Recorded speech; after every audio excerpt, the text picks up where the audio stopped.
अस्सलाम वालेकुम everyone, I hope you all are doing good. So आज की क्लास में हमने एक्सरसाइज 3.6 को फर्दर आगे कंटिन्यू करना है। एक्सरसाइज 3.6 का क्वेश्चन नंबर 2 हमने देखना है जो कि हमारे पास किस तरह के क्वेश्चन है, ग्रामर रूल से रिलेटेड क्वेश्चन है। ठीक है, बहुत ही आसान तरीन मेथड होता है ये भी। इससे प्रीवियस लेक्चर में मैंने क्वेश्चन नंबर 1 आपको दिखाया था, मीन्स कि हम अपनी लीनियर इक्वेशंस को by the help of matrix inversion method कैसे करते हैं। एक वो मेथड भी था और आज दूसरा जो मेथड हम देखेंगे वो ग्रामर रूल है। तो इसके आप लोगों को बताऊंगी कि दोनों में से ईजी मेथड कौन सा। दोनों ही आसान है, लेकिन जो आपको दोनों में से आसान लगे, अगर क्वेश्चन में ऊपर मेंशन नहीं है कि आपने इसी मेथड से करना है, तो आप लोगों की मर्जी होती है, आप किसी भी मेथड से क्वेश्चन को आगे प्रोसीड कर सकते हैं। ठीक है, जैसे अभी हम आगे स्टेटमेंट वाले जब क्वेश्चंस करेंगे ना, तो कहीं पे भी मेंशन नहीं है कि आपने ग्रामर रूल यूज करना है या इन्वर्जन। दोनों में से आप लोगों को जो मेथड इजी लगे आप कर सकते हैं, दोनों से आंसर बिल्कुल सेम आएगा।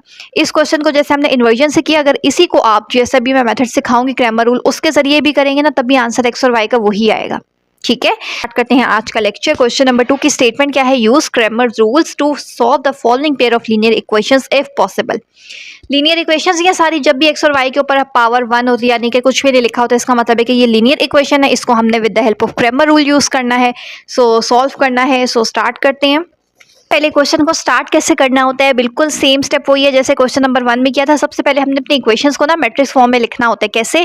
एक्स के साथ कुछ भी नहीं लिखा हुआ, लेकिन एक्स लिखा हुआ है ना वेरिएबल, इसलिए आप उसकी जगह 1 लिखते हैं। इसी तरह वाई के साथ 4 लिखा हुआ है, जब भी प्लस होगा ना तो प्लस का साइन लिखने की जरूरत नहीं है, 4 लिखिए, थोड़ा सा गैप करके, मैट्रिक्स के फॉर्म बना रहे हैं ना इसलिए।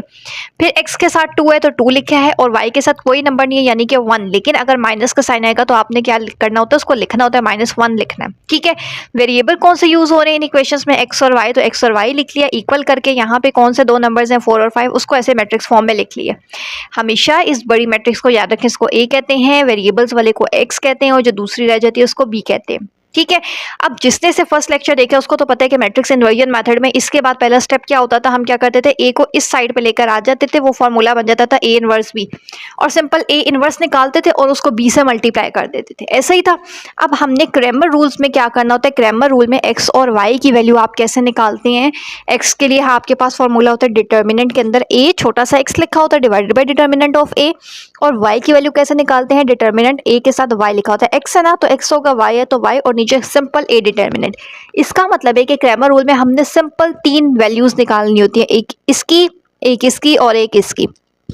ए डिटर्मिनेंट तो हमें निकालना आता है कैसे, ये ए की वैल्यू है, इसका डिटर्मिनेंट निकालते हैं। सबसे पहले तो ये मैंने लिख लिया ए, दोनों साइड्स पे बार्स लगा लिए जो डिटर्मिनेंट को डिनोट करती हैं। अब क्या किया है, क्रॉस मल्टीप्लाई, -1 से मल्टीप्लाई होकर -1 आ जाएगा, बीच में हमेशा माइनस होता है, 4 2 8, तो ये माइनस माइनस प्लस होकर -9 बन गया। ए एक्स किसके इक्वल होता है, याद रखें, हमेशा याद रखें, सिर्फ आपने क्या करना होता है, इन्हीं दोनों को यूज करना होता है। ए एक्स का मतलब है, एक्स पहले आता है ना अल्फाबेट्स में, तो आपने इस वाले कॉलम को चेंज कर देना होता है इस कॉलम के साथ।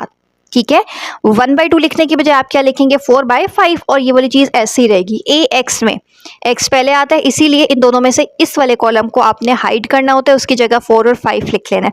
तो यहाँ पे देखिए मैंने क्या किया, ए एक्स की जगह 4 5 लिख लिया, और दूसरी वैल्यू जो 4 और -1 थी वो सेम ऐसी रहती है। अब आगे डिटर्मिनेंट तो फाइंड करना आता है ना, 4 को -1 से करेंगे -4, बीच में -5 को 4 से करेंगे 20, तो ये माइनस माइनस प्लस होकर क्या बन जाएगा, -24। ठीक है, इसी तरह ए ऑफ वाई क्या होता है, अब वाई बाद में आता है, इसका मतलब है बाद वाला जो कॉलम है उसको हाइड करें, और उसकी जगह आपने ये जो बी वाली वैल्यू है ना 4 5 ये लिख लेनी है। पहला कॉलम सेम रहता है, दूसरा वाई है, तो वाई की जगह दूसरे कॉलम को हाइड करके उसकी वैल्यू 4 5 लिख लें। तो यही किया हुआ है, ए वाई में पहला वाला एज इट इज, दूसरे वाले की जगह 4 और 5 लिख लिया। अगेन डिटर्मिनेंट फाइंड करें, 1 5 5, बीच में -4 2 8, तो 5 में से -8 करें, -3 आ जाता है। अब आपको तीनों वैल्यूज पता चल गई हैं, तीनों वैल्यूज आपने अब अपने इन फॉर्मूले में पुट करनी है। दोबारा से मैंने ये फॉर्मूले सामने लिख लिए हैं। एक्स किसके इक्वल होता है, determinant of A of X divided by A of X की वैल्यू क्या आ रही है, -24, ए की वैल्यू क्या आ रही थी, -9। सबसे पहले तो ये माइनस माइनस कट हो गया, और कैसे कटिंग हो सकती है, 3 3 9, 3 8 24, तो 8/3 आ गया। बिल्कुल इसी तरीके से ए ऑफ वाई की जगह ए ऑफ वाई की वैल्यू लिखिए, ए की जगह ए के ऊपर से डिटर्मिनेंट ऑफ ए की लिखिए, तो ये माइनस माइनस कट हो गया, फिर 3 1 3 3 3 9, तो 1/3 आ गया। तो एक्स की वैल्यू क्या आ रही है, 8/3, वाई की वैल्यू क्या आ रही है, 1/3। तो मेरे अकॉर्डिंग तो ये वाला जो मेथड है ये ज़्यादा आसान है, इसी से लेके हम क्वेश्चंस आगे जो स्टेटमेंट वाले हैं वो करेंगे, क्योंकि ये मेथड जो होता है ना वो ज़्यादा ईजिली और जल्दी सॉल्व हो जाता है। ठीक है, और इसमें खुद से इतनी ज़्यादा कैलकुलेशंस की सोचने की भी हमें ज़रूरत नहीं पड़ती, वो भी आसान है, लेकिन ये वाला थोड़ा सा ज़्यादा आसान है। अगेन मैं आपको बता देती हूँ, यहाँ तक करने के बाद मैट्रिक्स फॉर्म में कर लिखने के बाद सिर्फ ये दो फॉर्मूले याद रखने होते हैं और 3 डिटर्मिनेंट फाइंड करने, एक सिंपल ए का, एक ए ऑफ एक्स का, जो आप क्या करते हैं अपने मेन कॉलम में पहला वाला कॉलम हाइड करके बी वाला कॉलम लिखते हैं, उसका डिटर्मिनेंट निकालना है। फिर ए ऑफ वाई फाइंड करना होता है, उसका मतलब होता है वाला कॉलम हाइड करके उसकी जगह लिखना होता है और सिंपल डिटर्मिनेंट फाइंड करना होता है। एंड में आपने इन फॉर्मूला में ये तीनों वैल्यूज जो है वो फिल करनी होती है और आंसर निकाल लेना होता है। ठीक है, नेक्स्ट सेकंड पार्ट देखते हैं कि जी सो पार्ट 2 मैंने लिख लिया है। अगेन सबसे पहले इसको मैट्रिक्स फॉर्म में लिखते हैं। वो कैसे लिखते हैं, x के साथ 1 है, 1 y के साथ 2 है, इसी तरह x के साथ 3 है और y के साथ -2 वेरिएबल्स इस क्वेश्चन में अगेन x और y यूज हो रहे हैं और ये 7 और -3 है। तो मैंने इसको नाम क्या देना है, शुरू से एक ही जैसा रखा ताकि बार बार चेंज ना करना पड़े। ये a होता है, ये x होता है और ये b होता है। a और b की जगह कुछ भी लिख सकते हैं, x की जगह भी आप कोई भी अल्फाबेट यूज कर सकते हैं। ठीक हो गया। अब क्या करना होता है, बाय क्रैमर रूल हम क्वेश्चंस को सॉल्व करें तो 3 डिटर्मिनेंट फाइंड कर देते हैं। सबसे पहले x इक्वल होता है determinant of a of x divided by determinant of a, y equal होता है a और determinant of a of y divided by determinant of a।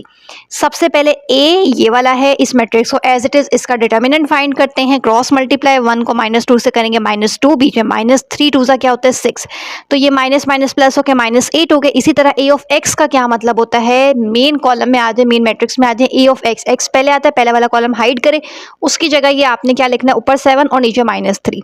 ऐसे किए, ऊपर 7 नीचे -3 और दूसरा वाला जो कॉलम था वो एज इट इज रखा है। अगेन इनका डिटर्मिनेंट ले, 7 को -2 से मल्टीप्लाई करेंगे -14, बीच में हमेशा माइनस होता है लेकिन -3 को जब 2 से किया तो वो -6 बन गया, तो वो माइनस माइनस मिलके प्लस हो गया, तो -14 और +6 क्या होगा, -8। इसी तरह a ऑफ y क्या होता है, अगेन मेन मैट्रिक्स में आ जाए, ये y वाला कॉलम है इसको हाइड करें और y वाले की जगह अब ये वाला आपने न्यू कॉलम जो है 7/-3 लिख लेना है।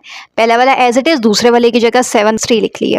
ठीक है, क्रॉस मल्टीप्लाई करें, 1 को -3 से करेंगे -3, 7 को 3 से करेंगे 21, बीच में माइनस, तो ये माइनस माइनस प्लस हो जाएगा which is equal to -24।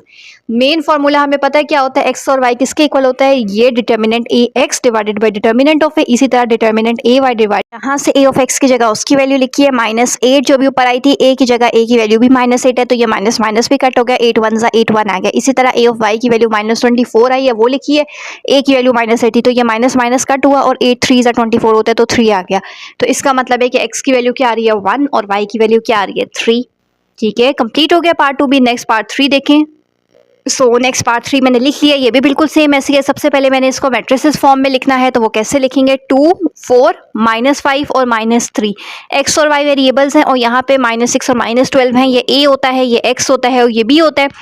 Formula हमारे पास x और y की वैल्यू हमने बेसिकली निकालनी होती है। x किसके इक्वल होता है, determinant of a of x divided by determinant of a, और y इक्वल होता है determinant of a y divided by determinant of a।